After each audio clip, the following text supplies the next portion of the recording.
আসসালামু আলাইকুম ওয়া রাহমাতুল্লাহি ওয়া বারাকাতুহু। তো বায়াতের গুরুত্ব সম্পর্কে আপনাদের মাঝে কিছু নসিহা। রাসূল আকরাম সাল্লাল্লাহু আলাইহি ওয়াসাল্লাম ইরশাদ করেন, যে ব্যক্তি বায়াতবিহীন মৃত্যুবরণ করলো সে যেন জাহেলিয়াতের ন্যায় মৃত্যুবরণ করলো। এই নসিহা এজন্যই, আমাদের সমাজে অনেক ব্যক্তি রয়েছেন যারা এখন পর্যন্ত বায়াতকে বিশ্বাস করেন না, কিন্তু এই বায়াত হচ্ছে আল্লাহ তাআলার হুকুম। যারা কামেল মুরশেদ রয়েছেন, খলিফা রয়েছেন, তাদের হাতে হাত রেখে বায়াত গ্রহণ করা, এটা হচ্ছে আল্লাহ তাআলার বিধান, আল্লাহ তাআলার হুকুম। যদি কেউ এই বায়াত গ্রহণ না করে, তার ক্ষেত্রে আল্লাহর হাবিব বলেন, যে ব্যক্তি বায়াতবিহীন মারা গেল সে যেন জাহেলিয়াতের ন্যায় মৃত্যুবরণ করল।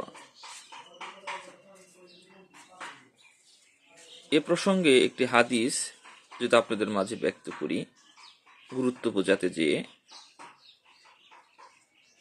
এক ব্যক্তি জ্বরাক্রান্ত অবস্থায় রাসূলুল্লাহ সাল্লাল্লাহু আলাইহি ওয়াসাল্লামের কাছে বায়াত গ্রহণ করলেন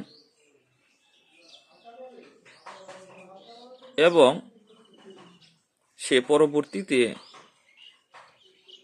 যখন জ্বর তার ভালো হচ্ছিল না, এমন পর্যায়ে রাসূলুল্লাহ সাল্লাল্লাহু আলাইহি ওয়াসাল্লামের কাছে বললেন যে, ইয়া রাসূলুল্লাহ, আপনি আমার বায়াত, আপনার কাছে যে অঙ্গীকার করেছি, বায়াত নিছি, তা থেকে আমাকে বাতিল করে দেন বা বায়াত থেকে আমাকে ছেড়ে দেন।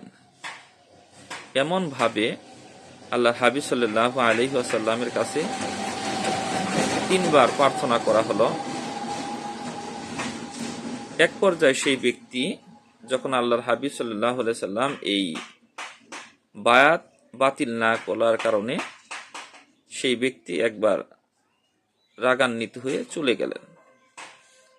যখন সেই ব্যক্তি চলে গেলেন, চলে যাওয়ার পর যখন আল্লাহর হাবিব সাল্লাল্লাহু আলাইহি ওয়াসাল্লামের কিছু সাহাবা রাসূলকে জিজ্ঞেস করলেন যে, ইয়া রাসূলুল্লাহ, এই ব্যক্তি যে আপনার কাছে বায়াত উদ্ধ করার জন্য আবেদন করলো, আপনি তার কথায় সাড়া দিলেন না, এর মানে কি?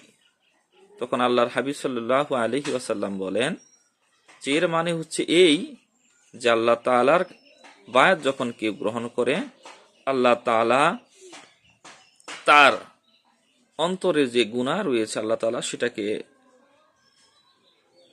পরিষ্কার করে দেন এবং কি তার অন্তরকে নূর দ্বারা ভরে দেন এবং কি তার অন্তরকে সজীব করে দেন, যার কারণে আল্লাহ তাআলা তাকে উত্তম কিছু দান করেছেন, সেটা তার প্রাপ্য ছিল, যার কারণেই সে বায়াতের সম্মুখীন বায়াত নিয়েছিল। সে যদি এই বায়াত অবস্থায় যদি মৃত্যুবরণ করেন, আল্লাহ তাআলা তাকে অবশ্যই জান্নাত দান করবেন। আর যদি সেই বায়াত বিচ্ছিন্ন অবস্থায় মারা যেত, তবে সে জাহেলিয়াতের ন্যায় মৃত্যুবরণ করত। তাই সকলের কাছে আবেদন থাকবে, যারা এখন পর্যন্ত বায়াত গ্রহণ করেননি তারা অবশ্যই বায়াত গ্রহণ করবেন এবং